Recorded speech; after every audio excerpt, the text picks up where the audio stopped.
Everyone, today we are going to be announcing some amazing artistic contributions that many Coloradans will be able to enjoy on your license plate.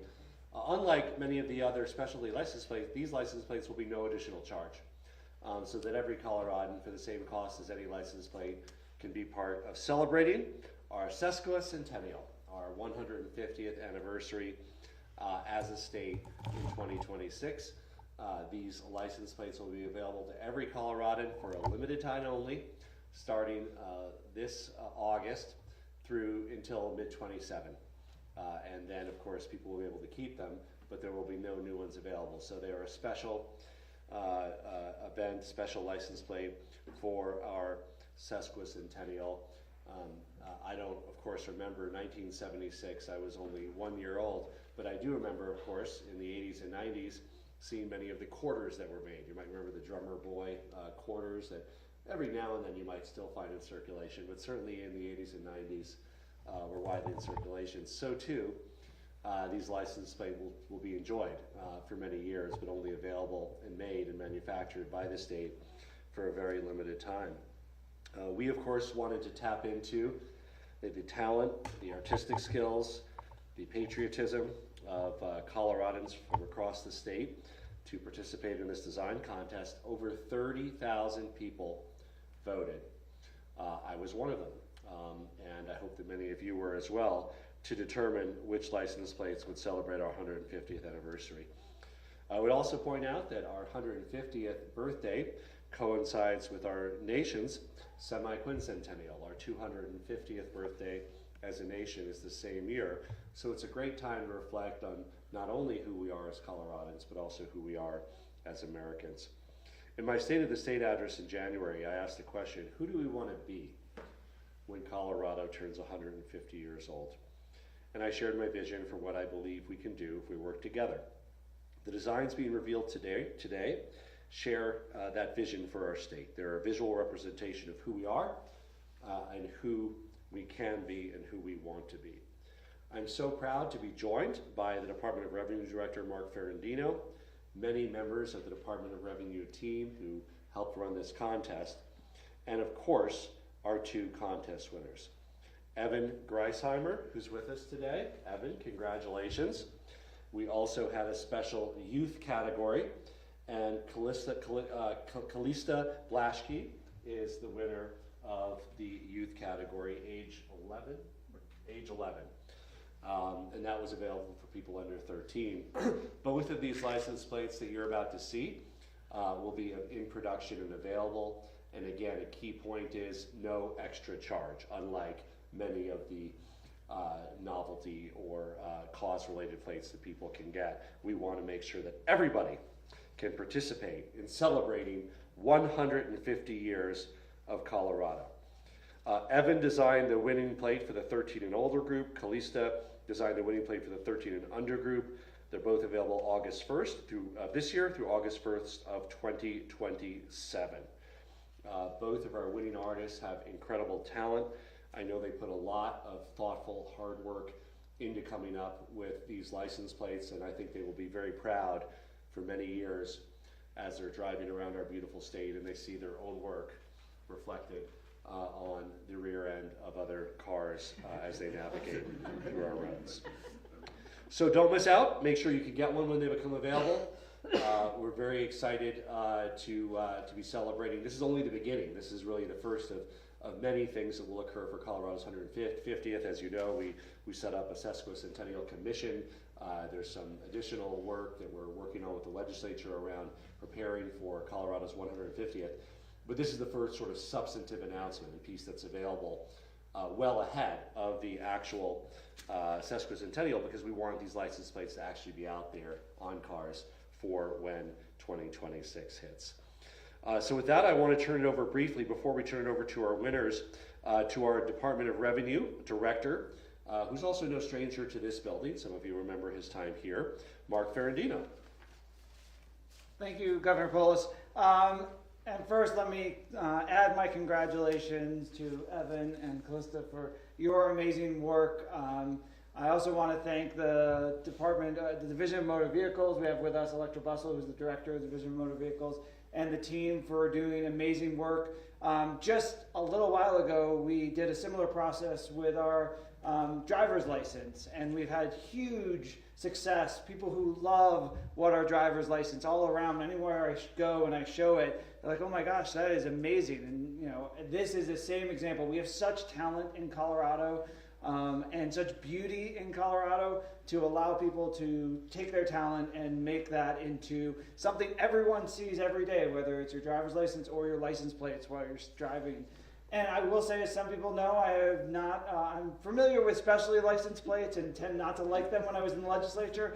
This is not, I would say this is not a specialty license plate. This is license plate celebrating our 150th birthday. And I'm going to be really excited to get one of these 2 plates on my car when they become available. So thank you, Governor, and turn it back to you.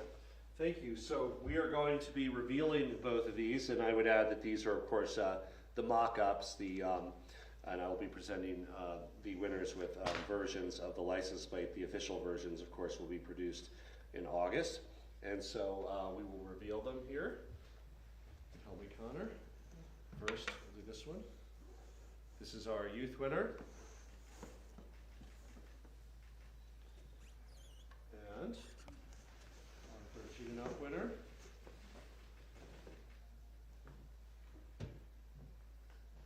Wonderful.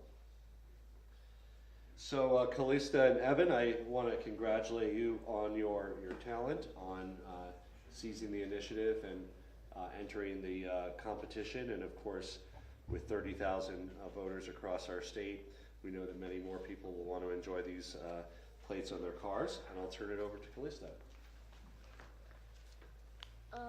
It feels amazing to win, and I think it'll be very cool with my work on all the cars of Colorado. And this is my first time entering a contest, so I'm just very surprised I won. So Callista, I'm going to give you a actual version. Again, these are just mock-ups, it's not the actual plate, but this is for your wall, and you know, in your room at home, and when you go to college, take that with you, put that on your college dorm room. Congratulations.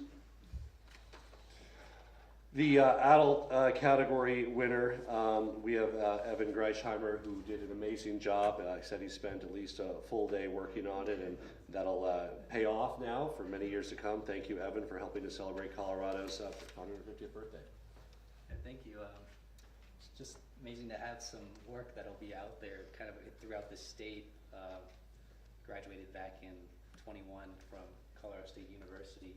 So been doing a lot of kind of freelance stuff on the side, but having something that's a little more major out there is pretty awesome. Anything that, like, you want to talk about any of the design elements or what inspired you? Yeah, so for my plate, I really looked at the Colorado State flag. I thought it does a really good job of representing the state with the colors of the sky, the red rocks, the sun. The badge in the middle I took from the state seal because I thought it did a really good job representing the mining and the history of the state during its earlier stages. Thank you. So again, starting August, all Coloradans will be able to purchase both commemorative. What's that? Oh yes, you get a plate. Now, you already graduated CSU, so too late for your dorm room walls. So take this to wherever you live, and you can proudly display that. So. Congratulations, Evan and Callista. Thank you for joining us. You will be forever a part of Colorado's 150th birthday, and you will get to see your work for many years to come as patriotic Coloradans display our pride in our nation's and our state's history. So congratulations, and with that, we're happy to open it up for questions. Callista, where do you go to school? I go to school at Grant Beacon Middle School. Can you repeat that? I go to school at Grant Beacon Middle School. Grant Beacon. Would you like to say anything about what inspired you for your piece or kind of your design elements? Sure. It's Pikes Peak because I read an article that people kind of went up Pikes Peak to find gold, and I just thought that was a cool part of Colorado's history, and I also included the state tree and state bird. And have you been to the top of Pikes Peak? No. You want to go. And I suggest taking the train up instead of driving. It's a very scary drive. But the train is wonderful, so. Any additional questions? Governor, any updates on the work on the property taxes or local use or local control? Who are you having discussions with, and can we anticipate to see something this session? Yeah, those involve a lot of stakeholders. I think you're talking about two different bills, some overlapping stakeholders perhaps. But these are very thoughtful, important issues for the state. On one hand, it's absolutely critical that we provide property tax relief, given that the residential assessment rate went up 26% over 2 years. Again, people would like to see the increase in their home value if they're fortunate enough to be a homeowner, but no one should be priced out of where they live. Of course, incomes have not gone up at that same level. We also want to address one of the negative impacts of the Gallagher Amendment, now repealed, is Colorado's higher commercial property tax rate. So we want to make sure our state can be more competitive for business. So certainly the work continues with a broad set of stakeholders with regards to property tax relief. So too with housing. A lot of important discussions are occurring. I know my office has met with over 100 different groups of stakeholders, whether it was in Summit County 2 days ago or here at the governor's office. We continue to hear from the very best ideas that people have on how we can remove some of the artificial constraints on quantity of housing to help make sure that we can have more housing for every Colorado budget close to where jobs are.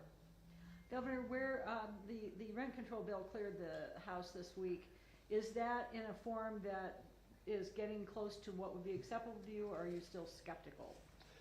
Well, we are, as you know, I'm deeply concerned by anything that could increase the cost of housing, and in areas that have utilized this as a data-driven person, I've seen, the fact that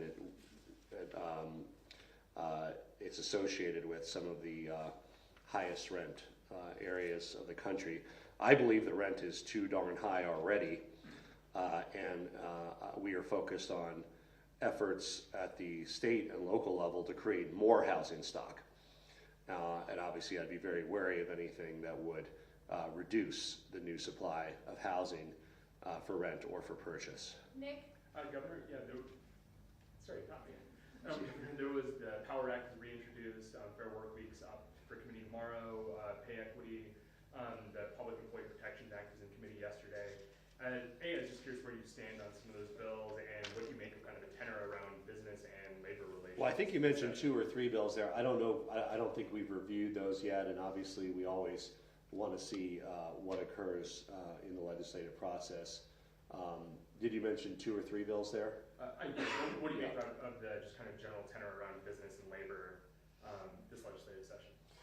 Well, I think that we want to be a state where we're one of the best states to do business in, to start, to grow a business. We attract new businesses and employers from across the country, and of course we also want to be a state that treats employees fairly, that doesn't allow for discrimination, and allows everybody to contribute to the best of their talent and earn a great living.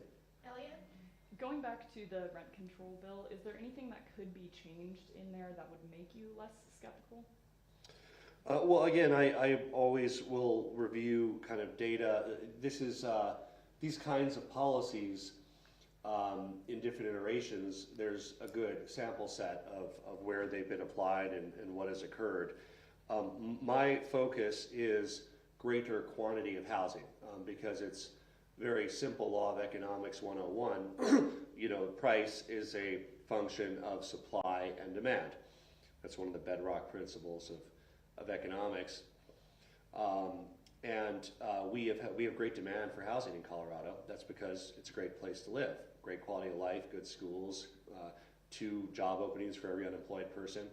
Like anywhere, we have our issues and our challenges, and we're gonna tackle them head on with our eyes wide open. But the secret is out that Colorado's a great place to live, and that's driven up demand.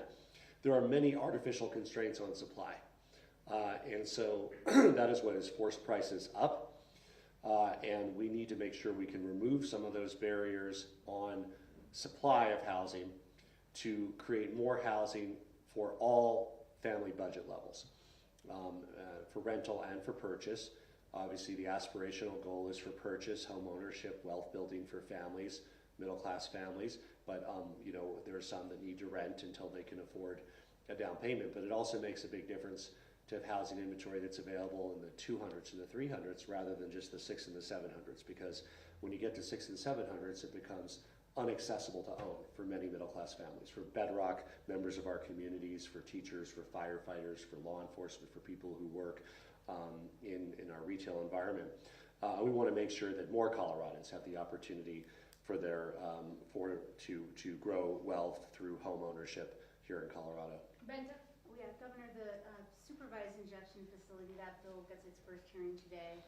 What do you see as some of the pros and cons of letting communities decide on that issue? Well, I'd be, you know, deeply concerned with any approach that would contribute to more drug use and lawlessness. We have focused on the behavioral health response at the state level to substance abuse. And of course, we, through the American Rescue Act funds last session, appropriated a significant, historic investment in behavioral health. We're just beginning to see a lot of that in terms of creating the plans, concrete plans to create additional residential treatment facilities, behavioral health beds, addressing both substance abuse as well as the mental health precursors that are often associated with substance abuse. So we look forward to working with our cities and other stakeholders to make sure the state comes to the table around how we can help people escape the cycle of drug abuse. That's all the time we have.